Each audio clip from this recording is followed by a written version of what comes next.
மத்திய நிதியமைச்சர் நிர்மலா சீதாராமன் இன்னும் சற்று நேரத்தில் குடியரசுத் தலைவரை சந்திக்க இருக்கிறார். குடியரசுத் தலைவர் திரௌபதி முர்முவிடம் பட்ஜெட் தொடர்பாக எடுத்துரைக்க இருக்கிறார். இதுகுறித்த விவரங்களை செய்தியாளர் ராஜகுமரன் தொடர்ந்து வழங்க கேட்கலாம். ராஜகுமரன், விரிவான விவரங்கள். இந்த பட்ஜெட்டை பொறுத்தவரை ஏற்கனவே கடந்த சில ஆண்டுகளாக இந்தியா புதுப்பிக்கத்தக்க எரிசக்தி என்று சொல்லும் விதமாக மின்சாரம், வாகன உற்பத்தி உள்ளிட்டவற்றிலெல்லாம் புதிய தொழில்நுட்பங்களை சார்ந்து சென்று கொண்டிருக்கின்றது. மரபார்ந்த அந்த எரிபொருள் நடைமுறைகளுக்கு மாற்றாக மின் தயாரிப்பு உள்ளிட்டவற்றிலே புதுப்பிக்கத்தக்க எரிசக்தியை பயன்படுத்துவது, அது மட்டுமல்லாமல் உலகளாவிய அளவிலே மின் வாகனங்களுடைய உற்பத்தியை அதிகரிக்கக்கூடிய நடவடிக்கைகளும் இந்தியா ஈடுபட்டு வருகின்றது. எனவே வாகன உற்பத்தியிலே புதுப்பிக்கத்தக்க எரிசக்தியை பயன்படுத்துவது, மின்சார வாகனங்களுடைய திறனை அதிகரிக்கக்கூடிய வகையிலான அறிவிப்புகள், மின்சார வாகன உற்பத்தியை அதிகரிக்கக்கூடிய வகையிலான மானிய திட்டங்கள் உள்ளிட்டவை தொடர்பான அறிவிப்புகள் இடம்பெற்றிருக்கக்கூடும் என்று எதிர்பார்க்கப்படுகின்றது. அதே போன்று விவசாயிகளுக்கு ஏற்கனவே மத்திய அரசு வழங்கக்கூடிய அந்த ஆண்டுதோறும் 6000 ரூபாய் நிதி என்பது உயர்த்தி வழங்கப்படுவதற்கான ஒரு வாய்ப்பும் இருக்கின்றது.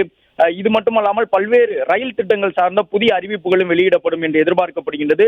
நாட்டினுடைய உட்கட்டமைப்பு சார்ந்த சாலைகள், ரயில் போக்குவரத்து, விமான போக்குவரத்து, கடந்த முறையெல்லாம் நிதியமைச்சர் அவர்கள் தன்னுடைய பட்ஜெட்டை வாசிக்கும் பொழுது இந்த உடான் திட்டத்தின் மூலமாக நாட்டினுடைய அனைத்து 2ஆம் நிலை நகரங்களையும் கூட விமான போக்குவரத்து வளையத்திற்குள் கொண்டு வருவதற்கான புதிய அறிவிப்பினை வெளியிட்டிருந்தார்கள்.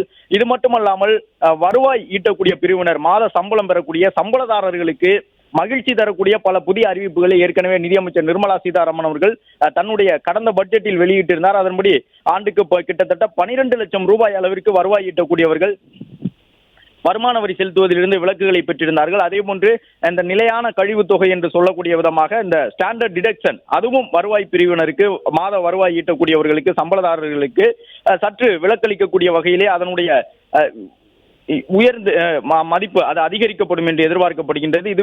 இதுபோன்று பல்வேறு வகையிலான எதிர்பார்ப்புகளோடு இந்த முறையும் பட்ஜெட் தாக்கலாகின்றது. ரயில்வே துறைக்கு பல புதிய திட்டங்கள் இருக்கலாம், விவசாயிகளுக்கான கூடுதலான நிதி சார்ந்த திட்டங்கள் இருக்கலாம் என்பதை பார்க்கின்றோம்.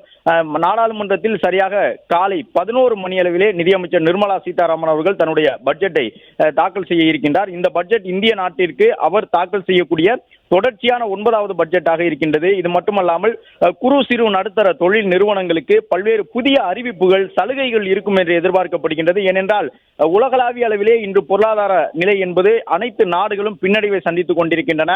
அமெரிக்காவினுடைய அதிபர் டொனால்ட் ட்ரம்ப் ஒவ்வொரு நாளும் அவர் சொல்லி வரக்கூடிய கருத்துக்கள் உலக நாடுகளிலேயே, குறிப்பாக இந்தியா போன்ற வளரும் நாடுகளில் ஒரு மிகப்பெரிய தாக்கத்தை ஏற்படுத்தி கொண்டிருக்கின்றது. இந்திய பங்கு சந்தைகள் வீழ்ச்சியடைந்து கொண்டிருக்கின்றன. உலக பங்கு சந்தைகளில் ஏற்படக்கூடிய வீழ்ச்சி இந்தியாவிலும் எதிரொலித்துக் கொண்டிருக்கின்றது. எனவே ட்ரம்பினுடைய நடவடிக்கை உலகளாவிய அளவிலே பங்கு சந்தைகள் மிகப்பெரிய அளவில் ஆட்டம் கண்டு கொண்டிருக்கின்றன. இது போன்ற சூழ்நிலையிலே ஏற்றுமதியாளர்களும் பாதிக்கப்படுகின்றார்கள், இறக்குமதியாளர்களும் பாதிக்கப்படுகின்றார்கள் என்ற ஒரு கருத்தை பொருளாதார நிபுணர்கள் முன்வைத்து வருகின்றார்கள். அமெரிக்க டாலருக்கு நிகரான இந்திய ரூபாயினுடைய மதிப்பு சரிவை சந்தித்து வருவதாக பார்க்கப்படுகின்றது. எனவே அவற்றை எல்லாம் சரிகட்டக்கூடிய வகையிலான பல்வேறு புதிய அறிவிப்புகள் இடம்பெறும் என்றும், மிக முக்கியமாக MSME என்று சொல்லப்படக்கூடிய குறு சிறு நடுத்தர தொழில் நிறுவனங்கள் துறையை சார்ந்தவர்களுக்கு உற்பத்தி, ஏற்றுமதியிலே பல்வேறு சலுகைகளை வழங்குவதற்கு வாய்ப்புகளை புதிதாக உருவாக்கி தருவதற்கான அம்சங்கள் இந்த பட்ஜெட்டில் இடம்பெற்றிருக்கும் என்று எதிர்பார்க்கப்படுகின்றது. மத்திய அரசினுடைய கடன் திட்டங்கள் தொடர்பாக பல்வேறு சலுகைகள் இருக்கலாம் என்றும், புதுப்பிக்கத்தக்க எரிசக்தி உற்பத்தி துறையிலே ஈடுபடக்கூடியவர்களுக்கெல்லாம் இந்த பட்ஜெட்டின் மூலமாக பல்வேறு புதிய அறிவிப்புகள் இடம்பெற்று ஒட்டுமொத்த இந்தியாவினுடைய பொருளாதார வளர்ச்சியை மேம்படுத்துவதற்கான அம்சங்கள் மட்டுமல்லாமல் ஒவ்வொரு தனிநபர்களும் அந்த பொருளாதார சுதந்திரத்தை அடைய செய்வதற்கான வாய்ப்புகளை இந்த பட்ஜெட்டிலே உருவாக்கி இருப்பார்கள் என்றும் எதிர்பார்க்கப்படுகின்றது. எனவே